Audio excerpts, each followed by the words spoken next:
What up, family? It's your boy Amarú, and you are here for another episode of A Bigger Bite, where the Bitesize Breakdown crew dives deeper into the movies and television shows that we love or maybe not love. If you've been watching us, no, I'm not Matt. If you haven't been watching us, that doesn't matter. I'm here hosting today, and I have a good amount of the regular crew. But first and foremost, as always, it's always happy to have her. I'm going to say what up to Amanda first. Amanda, how you doing? I'm good. I'm really excited to dive into this one with you guys.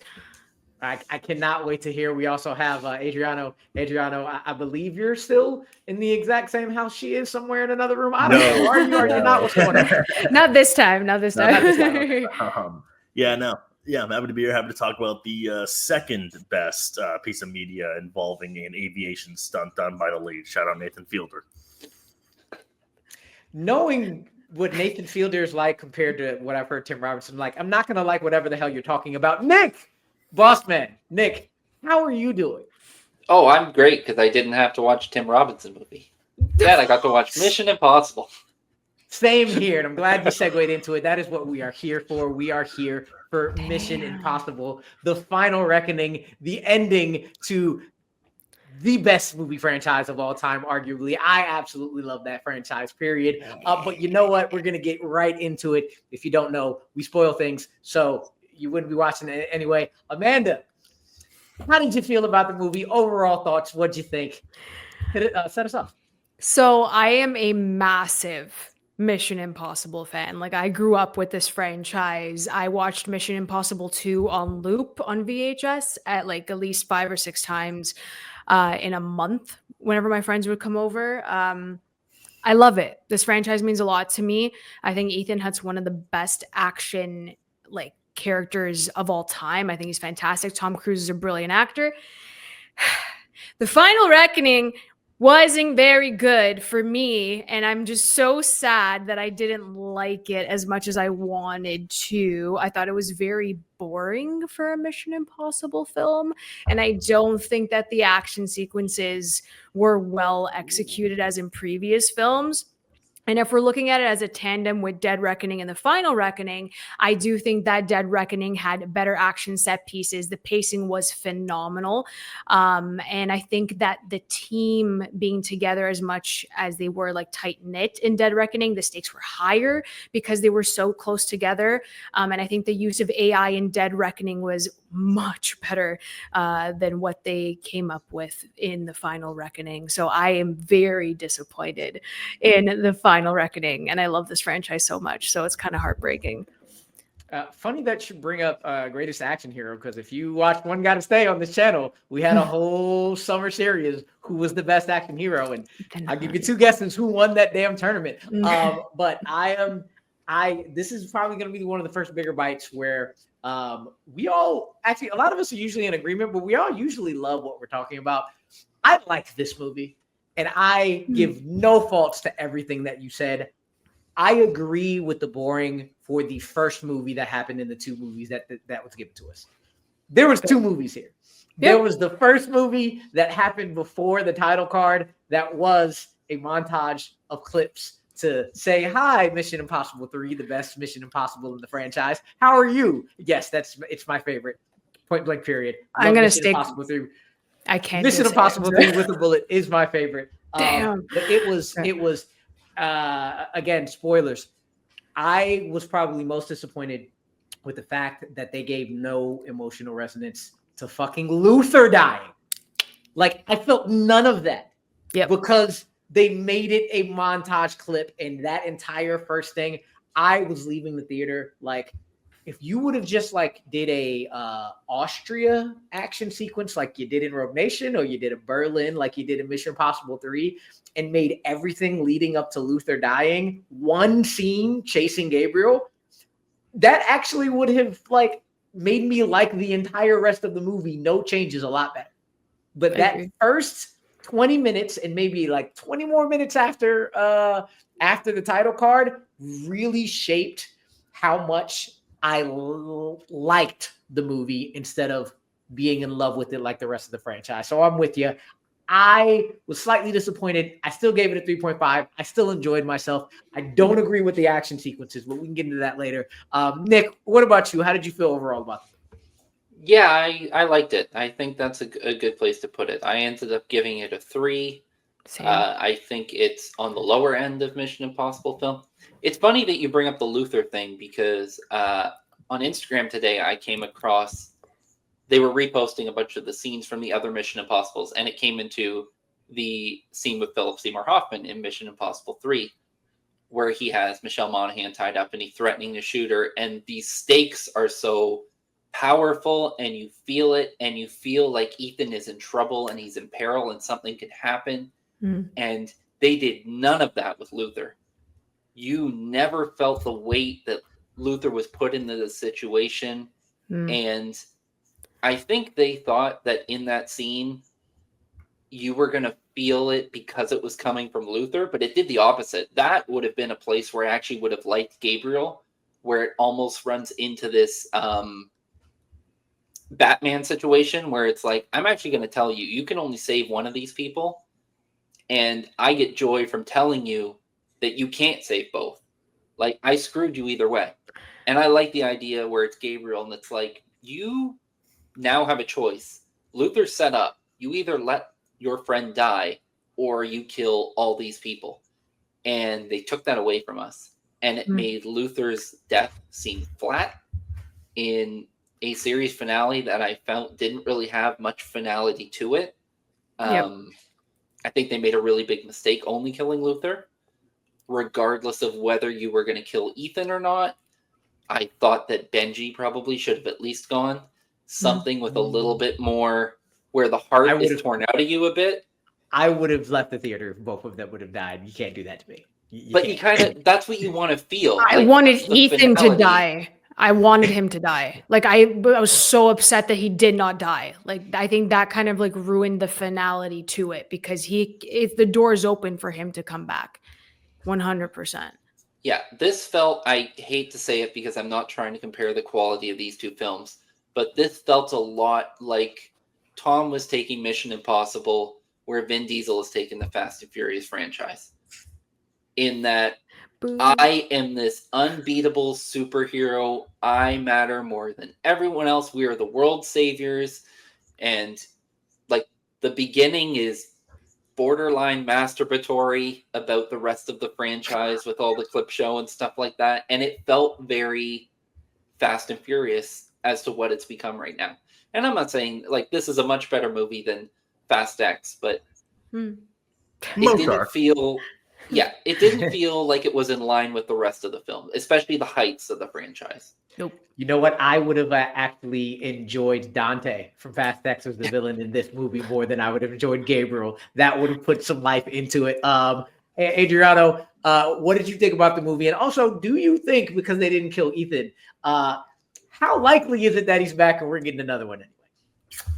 I mean, that's a purely logistical like thing. It's just like if Tom wants to do it again. I'm of the opinion that you don't need to, massacre them for it to be a finale.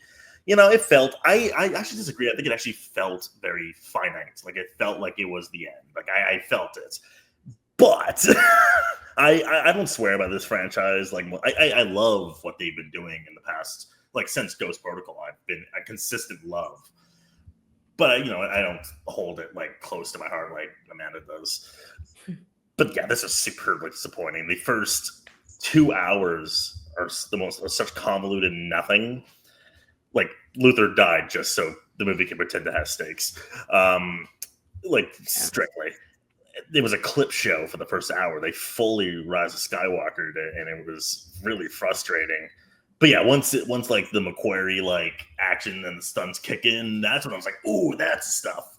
They don't feel like the submarine and the plane stuff. I'm like, that stuff hits. But man, yeah, like you said, they made Ethan Hunt into Dom Toretto.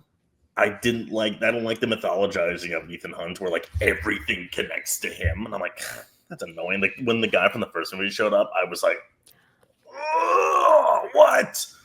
I didn't feel that way for that one. No. Yeah, I like Ludlow. I just think it was completely nonsensical because they were pulling on threads from other films just to make sense of the montage in the first like 20 minutes. And then they kept referencing back to like the first Mission Impossible MI3. Like they didn't really reference anything else, only to actually put characters in the film, or like the rabbit's foot being linked to the entity. So it's just they were really grasping at straws, and that's what it felt like, instead of like a coherent narrative. And I think that's what was so frustrating for me. It's like I don't think they knew how to incorporate everything into a finale here. Yeah, I'm with you, except though, I actually think all of the callbacks would have worked if it was structured differently. So the montages wasn't my biggest issue with the beginning of the movie. My hugest issue was the fact that they went to like 3 different locations in 5 seconds. So you felt the montages even more and the callbacks even more. And again, I'll go back to, if they just laid it out as one scene and then the rabbit's foot was naturally brought back in, and all of that, I feel like it would have felt like the pacing of a Mission Impossible movie, and they could have naturally, like, I'm good with you bringing the rabbit's foot back. I'm good with you having the connection, because we've never known what the rabbit foot was. Knowing what that was, I thought narratively, in the world of the ridiculousness of Mission Impossible, I think it fit. I just think that structure was absolutely horrendous. That not only did they chop up the movie into the montage, but they chopped up that beginning into a globe-trotting event without actually feeling like we're globe-trotting. Like when they went to the 3rd city in a row in 10 minutes, I'm like, what is happening? What movie are we in the same franchise? Because like by now we would have. At that moment, I was like, why are we like in 9 different locations? Like, why is like? Yeah, surely you could have stayed in one place.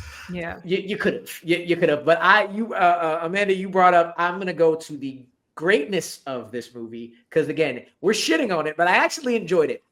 I actually think those 2 action set pieces were amazing. For me, I think the submarine one is top tier Mission Impossible action scene, period. Because for me, when I was sitting down watching it, I was like, this is the same feeling I had when I watched Mission Impossible 1 in that Langley scene for the first time, because it's not a full-blown action sequence. It's more intensity. It's drawn out. It's you're at the edge of the seat of like what's going to happen, just like how you felt when he was dangling in midair. It's like nothing else since that first movie. And that's why I think that is one of the top tier ones. The airplane scene, I can give you a little bit more. Like there were times I was like, this is going a bit long, but this shit is ridiculous, crazy, and I'm enjoying the hell out of it. But Nick, how did you like the action sequences? And you don't got to stick to those 2. How did you just like it in general? Yeah, I'm not with you here. I think technically and visually, the underwater sequence is really cool. But I think, like most of the film, it was hampered for me of having no stakes. You've seen the film, so you might understand this point, because I said it after we saw the screening. I felt my heart in my throat, when I was watching the attempted rescue in the movie Last Breath earlier this year. Right. It was so intense. I really felt it. And I didn't feel any of that for this scene. Visually, it was obviously shot much more beautifully, and it's very intricate, and technically it's quite a marvel. But the fact that those stakes just didn't land for me, I didn't care.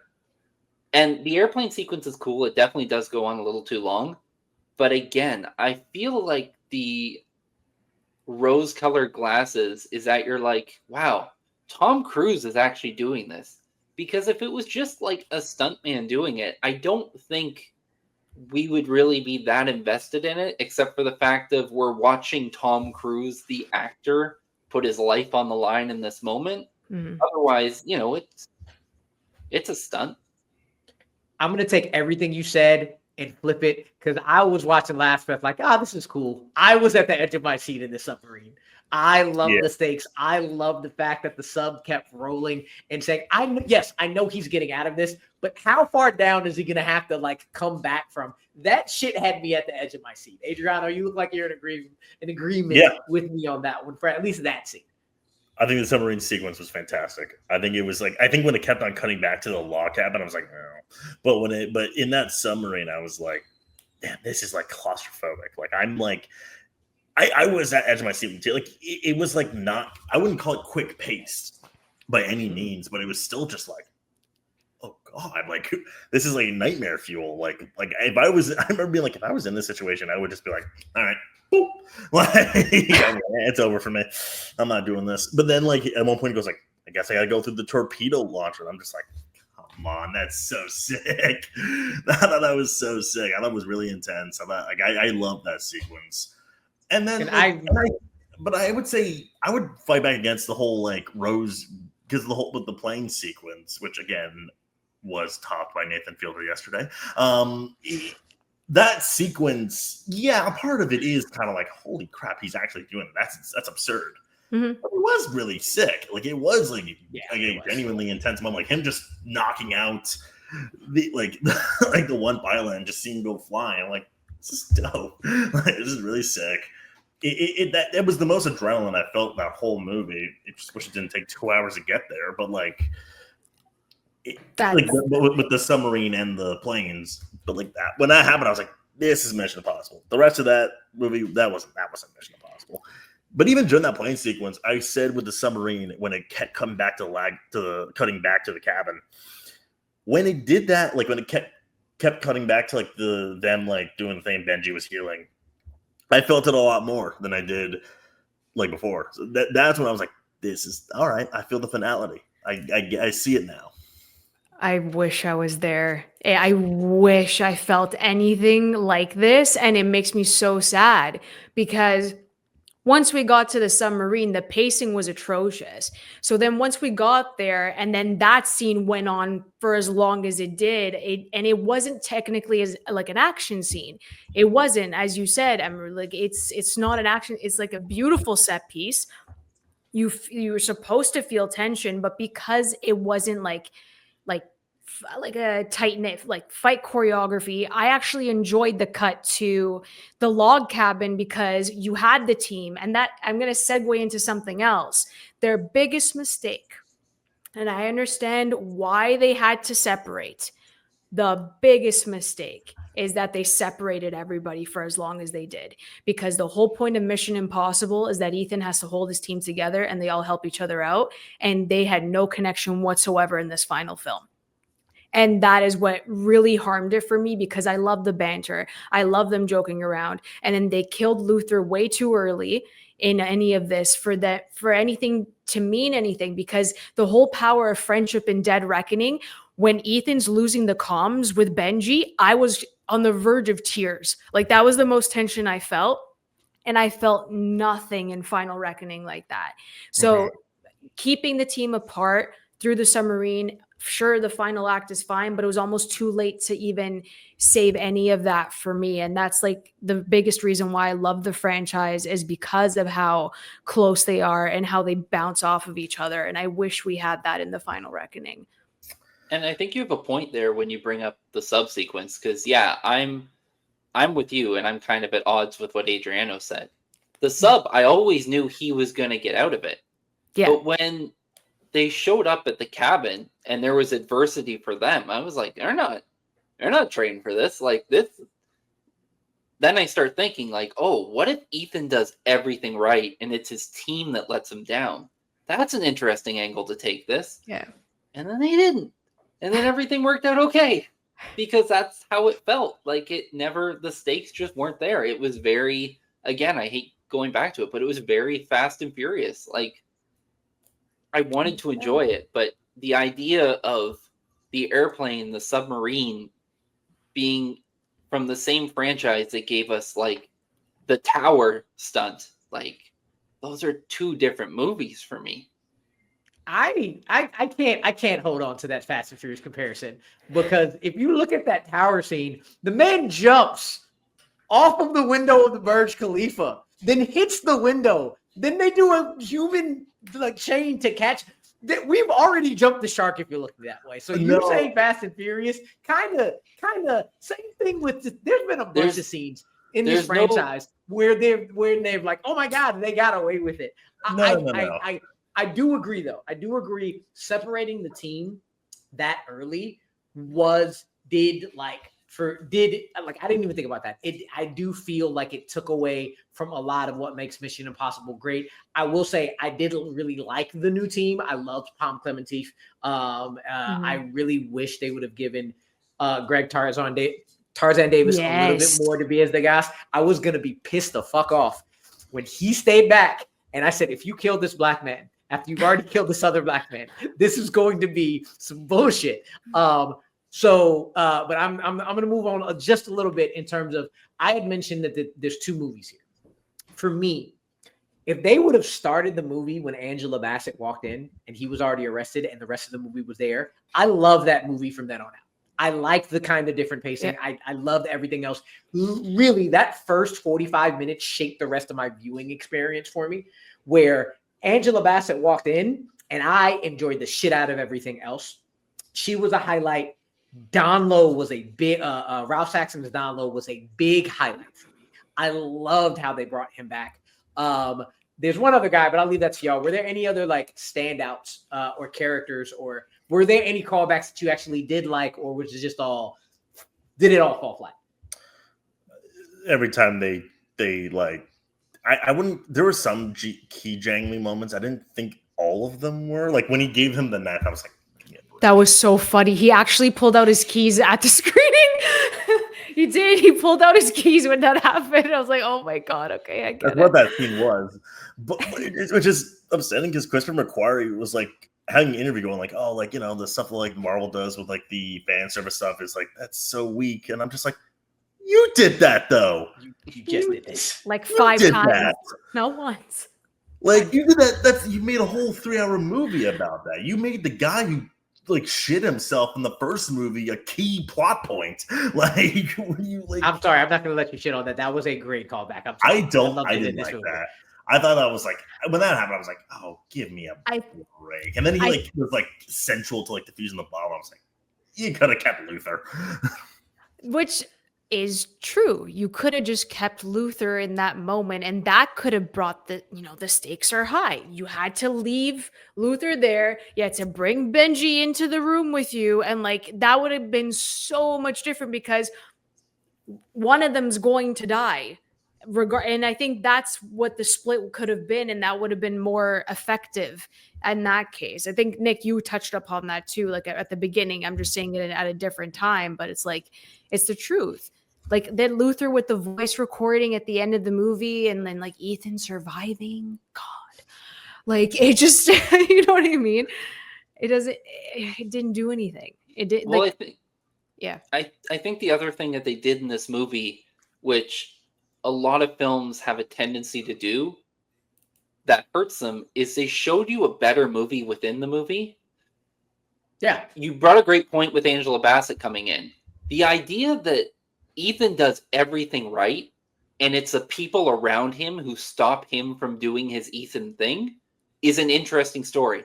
The idea that Ethan goes through this submarine maze and his team just doesn't get it done, that's an interesting story. Like when it becomes that you lean into this superhero aspect of him, and it's like, oh, Ethan does everything right. Ethan is 100%, his ideas are perfect, everything is great, and the idea that it's his environment around him that betrays him, that's so much more interesting of a story, especially for a finale. And we didn't get it. We got it hinted at, but we didn't get that overall. And I thought that was like the idea of Angela Bassett not siding with him and giving him that chance, but it was just like everything worked out for Ethan and it gave him no struggle. Yeah. Go ahead, Adriano. Yeah. And like, I don't know, when I see where your head's at there, like, I do think that is a bit of like it doesn't really vibe with like Mission Impossible too much. I didn't mind that like they succeeded. I didn't mind that felt on par. It's just when you mention, not to bring Fast and Furious back into it, because I did want to correct it when rude, because like I don't mind that these movies kind of drive off the deep end a little bit. My issue with the Fast and Furious movies is that they use the fact that they're like cartoons to not give a shit. Where it's like that was when I started to go, oh, this franchise is going in the shitter. This movie felt like it did that. Like a lot of that was just, who cares? We're a cartoon now. We decided. like the whole, like in the last movie, the entity was like this very complex, like very like interesting thing of like it sees everywhere, it's all knowing and it's controlling things. And this one's like, oh, and also now it's gonna blow up the world. Oh, and also the way to stop it is to blow up another city. It's like, what? I was like, huh? And also the Secret Service person, he's gonna kill the president for no reason. It's like, now it's getting into kooky territories of you got this hero in mythologized status and the plot around him that just kind of seems to collapse into itself just to justify where it's going. On top of all like the weird connections to the past couple movies, that's like this was the plan the whole time. And it's like, no, it wasn't. It just starts to lose its impact. Thankfully, it ends with a nice little bow on it, but it's like, all right, 2 hours to get there with a weird, convoluted, bad pacing. I don't know. I was actually going to ask y'all how y'all felt about that because I actually enjoyed that aspect of it. You're talking, Nick, you brought up like him doing everything perfect and the people around him. I was intrigued by Angela Bassett and Nick Offerman and Hope McCallany and all of them. Their story really actually intrigued me alongside him, watching the nuclear facilities going down one by one by one, and the decision that she had to make. Like I should have seen that she wasn't gonna like end up doing it, but there was a second there where I was feeling like, would they do? They wouldn't, right? Because it's the end, and like I was actually into that. How did y'all feel about the new people coming in, that whole storyline? How badass is Tremel Tillman, and how much do I need to watch Severance? Because I've never seen that man act until those scenes, and every time he said "Mister," I was like, I really need to watch Severance immediately. Tremel Tillman was a highlight here, and he is very much a highlight in Severance as well. That was one of my favorite parts. I literally need him in everything. Like he is charisma. Like, oh my God. Like he just like lit up that screen with what he like the screen time that he had. I was like, what? Who is this man? I had no idea it was from Severance. So now I have to watch Severance. He might win an Emmy in a few months. Damn. Okay. Yeah. When the credits ended, the first thing I told my wife was, so is he like this in Severance as well? Because my God, those scenes were fucking immaculate. Yeah. It's like a different kind of intensity in Severance, is all I'm going to say. But he's incredible. Yeah, but Nick, you didn't like you weren't a fan of the having Janet McTeer and Hope McCallany and all of them surrounding Angela Bassett and them being the force that goes against Ethan actually saving the day. No, see, I liked what they were building up there. I liked the idea of the person turning the gun and Nick Offerman like saving the day and shooting him and stuff like that. I liked all the buildup. It was the fact that no one went against Ethan in the end. Like everything worked out the way you want. Like the idea of, like the Angela Bassett thing is very similar to. There's a show on Disney Plus called Paradise that I don't want to spoil too much, but yeah.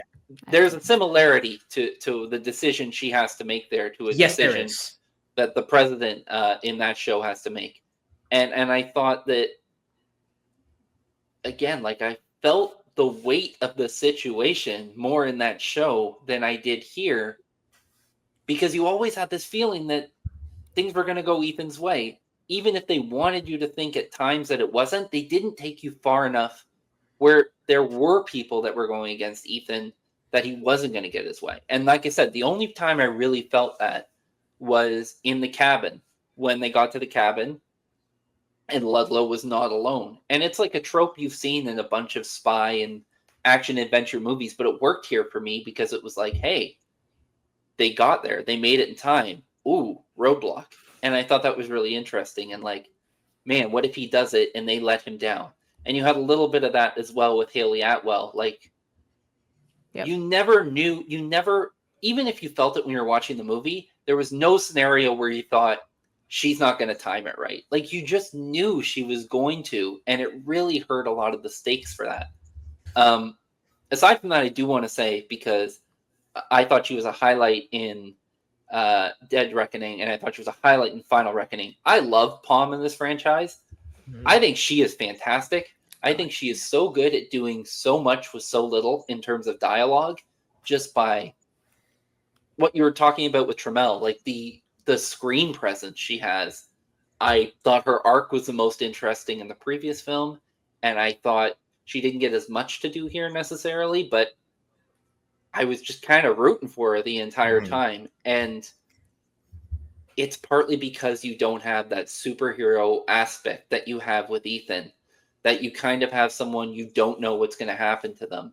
And she was kind of this odd man out on the team, which really worked for it. Like, you didn't think she was going to turn on him necessarily, but you didn't always know she wasn't part of this cohesive unit, and it kind of made an interesting wrinkle to everything. And I really liked that. And I think the one thing I can say about this film, which I would find it difficult to argue, is this makes Dead Reckoning a better movie.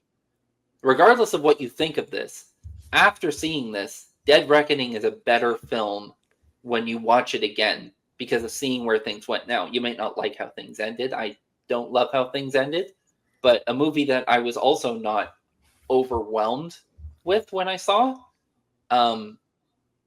this to me made me like Dead Reckoning more. Yay, that's a win. I've always loved Dead Reckoning. I'd say get the hate for it. That's like top tier MI for me. Me For too. me, like if I can only compare, this is gonna be terrible because I'm gonna out myself. If I can only compare like Dead Reckoning and Final Reckoning tonally, Dead Reckoning feels like Infinity War, and then Final Reckoning feels like Endgame for me tonally. And I think that's why I don't enjoy the Final Reckoning as much, because there's way too much that they had to like do. And then the ending for me felt like Ocean's 11. And I'm like, where have they done this before? And it's literally like in Ocean's 11, like they're all looking at each other on like around the Bellagio fountain. It's like, oh my God, guys, we robbed them. We did it. And it's like the exact same thing that they happened. Like they're pulling from different films, and they didn't necessarily feel like a Mission Impossible film, especially because Christopher McQuarrie, his writing for like Rogue Nation, for Fallout is like impeccable. Like what he came up with for like those films, like it, like obviously directing them as well. It's just the fact that like it's so different than what we got in Final Reckoning. He's also did Usual Suspects, did he not? That is my biggest thing. When I left the movie, I was like, how is this the same? How is this the same team that did? Because I like Dead Reckoning, but I also felt a little like, what? This is weird coming out of Dead Reckoning. It felt, maybe because it felt incomplete. Actually, you know what? I think I've just figured it out because I went back to it before. Mission Impossible 3 is my favorite movie because Philip Seymour Hoffman is the absolute best thing in the entire franchise. Fair. I like Esai Morales as an actor, but Gabriel kind of sucked. Gabriel was not a great villain. And I think that probably is why I didn't like Dead Reckoning as much. And it probably and is like one of the biggest things that again doesn't kill Final Reckoning for me. I still really like this movie. I still really enjoy it. But coming out of it feeling like, man, how did Christopher McQuarrie, who has done from Rogue Nation on an amazing job, like just fumble this together? And I don't know. I'm going to leave this as my final thoughts. Again, I overall think I liked the movie more than everybody else on the screen. I enjoyed my time, but there was just a lot of things. And I'm gonna go off of what you said. There is a really great movie in here, and I personally think this is a great movie with all the things that are already in it. It's just the way that they put the script together. Like I get the pacing issues, I get the tonal issues, I extremely get the villain issues. It's just like I will watch it again. But man, I got out of there. I was like, that was cool. I do hope they continue and do something more now, because like I can't end like this. Adriano, I'll go to you. Final thoughts. What you think? Do you want more Mission Impossibles? You want it to let it stay dead? I believe them when they say that this is the last one. I think it ends on a it ends well. Like I think the way it finishes itself off, I was like, all right, you saved yourself a bit. That's why I can say that I like the movie. But yeah, it takes 2 hours. This movie's devoted to how they're going to get into a submarine. It's very clearly like spinning its wheels and doing these weird convoluted choices that feel so uncharacteristic, like, to this franchise. The focus on the people that got introduced 1 movie ago, not my favorite thing. The connections to the other movies, not my favorite thing in the world. I don't like that stuff.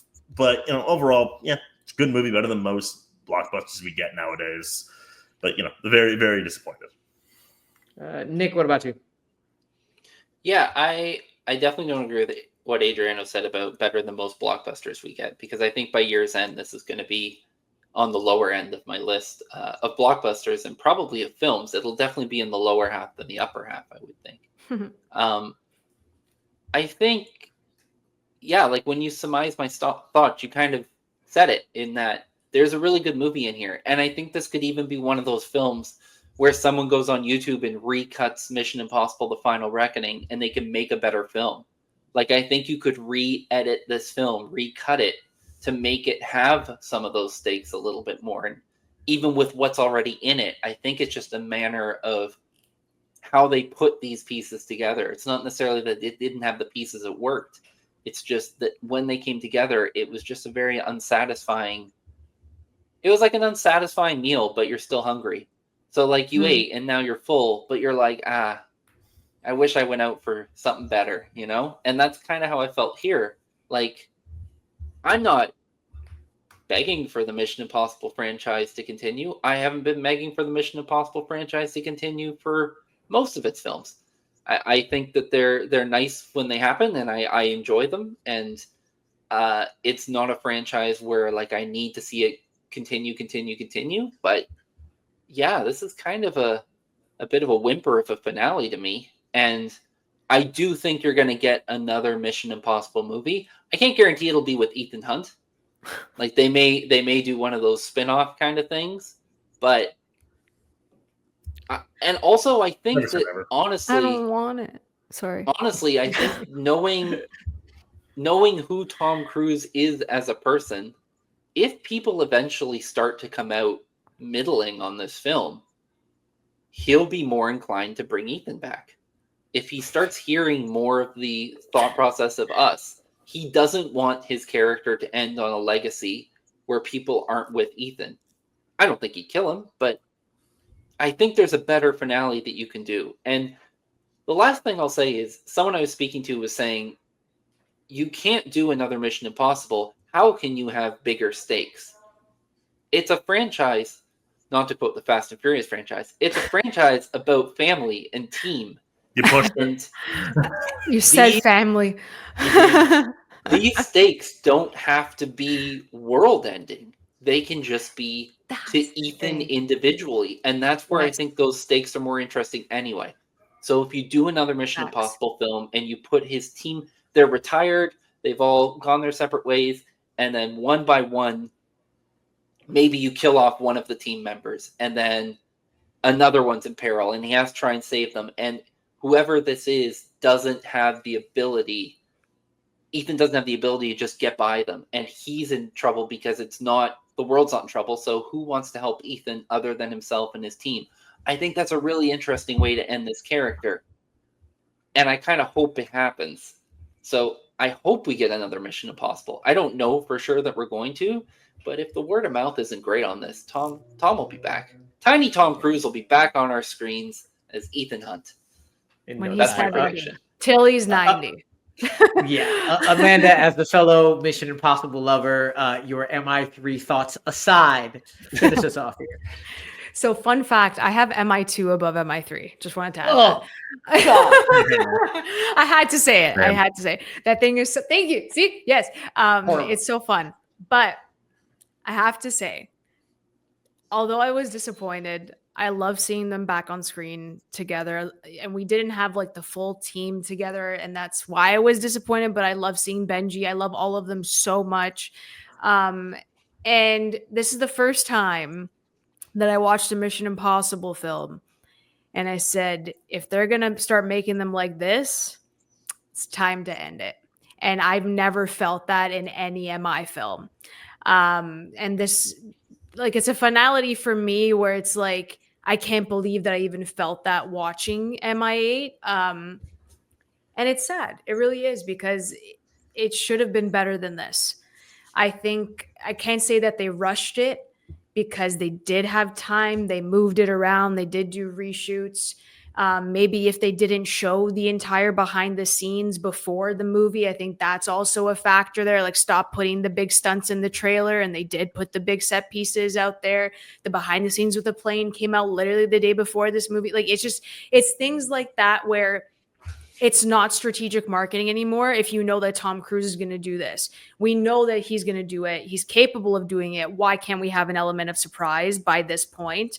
And I'm really bummed. I wanted a better movie, and the team means a lot to me. The power of friendship means a lot to me, and it was just not here. And that's like the foundation of Mission Impossible. And I'm really down on it. I'm so cynical, but I did give it a 3 out of 5. It's just, as a massive fan, I expected so much more as a final send off. So I'm sad. I do not want Haley Atwell to have her spinoff. If anyone's going to do it, it's going to be Palm Clementif. I'm sorry if she has to. I don't want anyone back other than Ethan Hunt. Like, that's what I was worried about, that he was going to kind of pass the baton to Grace. And that's something that I didn't want, because Tom Cruise has been with like this character for like over 3 decades now. It's like, it doesn't make sense to pass a baton. It's not like a James Bond situation. I think it's just a disservice to the character and the franchise if you just do that. So I don't know what's going to happen in the future, but I would really dislike it if they do it that way. Yeah, well, I think we can all agree there was a better movie in there. But it's still Mission Impossible. They're still fun to have. And I hope you all had fun with us. So thank you for watching another episode of Big Bite. For Nick, for Adriano, and for our guests, as always, the lovely, lovely Amanda. We will see y'all on the next one. Peace.